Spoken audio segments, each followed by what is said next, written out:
Surprise! Hey, it was only a few weeks ago that I released a new video about firmware 1.3.1 for the new EOS R6. It's a surprise that they have actually now looked beyond what they have done recently, and they decided to release another firmware update to fix certain basic problems with the camera. Let's quickly look into what the new firmware update that they just released called the 1.4 will do. Let's get started.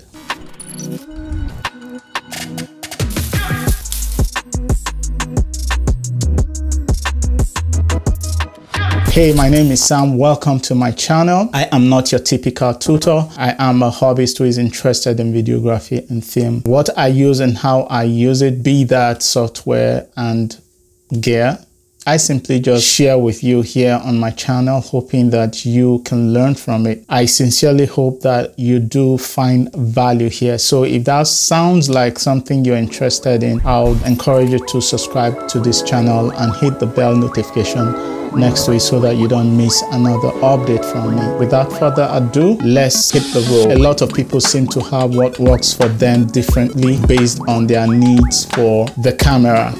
These needs actually vary from creator to creator, but here's the one that I like the most. Talking about my specific and unique needs for this camera, C-Log1, to be frank and sincere, it's actually good enough for me, but Canon decided to take it a notch higher by releasing the C-Log3 that only existed in the EOS R5. So for me, I think that is huge for them to bring the C-Log3 to EOS R6. Very good. Honestly, this camera holds a lot of value, especially for the price. Quickly, to activate your C-Log3, you come to your menu.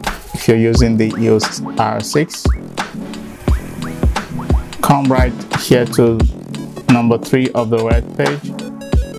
You scroll down to Canon log settings, click set or OK, click on Canon log, come right down here to the C-Log3, and then you simply activate it. That's it. If you don't know how to update the firmware yet for your camera, I'm going to link up a video. It's very easy. It's probably the easiest thing you've ever done. With the C-Log3, when you apply a LUT file, you are not afraid to push the colors because you have more room.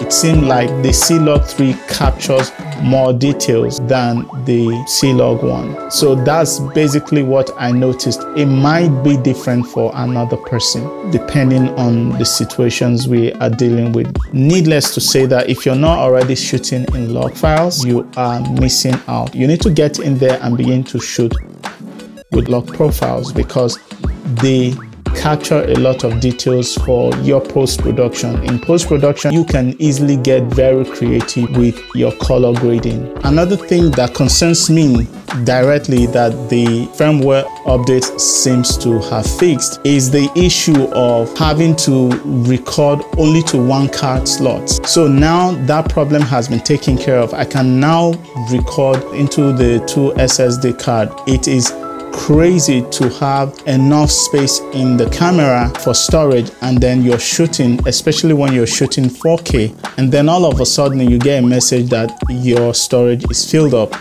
It just throws you off balance. So that has been fixed now. You can easily now record into both card slots, which doesn't even come in the R5.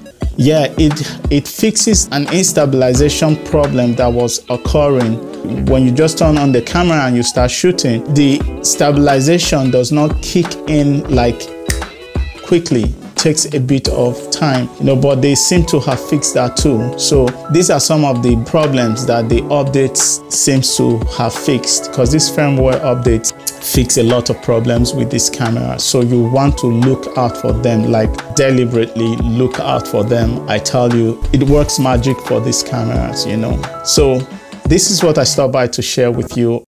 What has the new update brought that you prefer the most? In the comments, please, let's interact. Remember, the best time to create is now. Don't give up, keep creating. And until another video, this is Sam. and I am signing out. Peace. Come on and go with me. Ooh.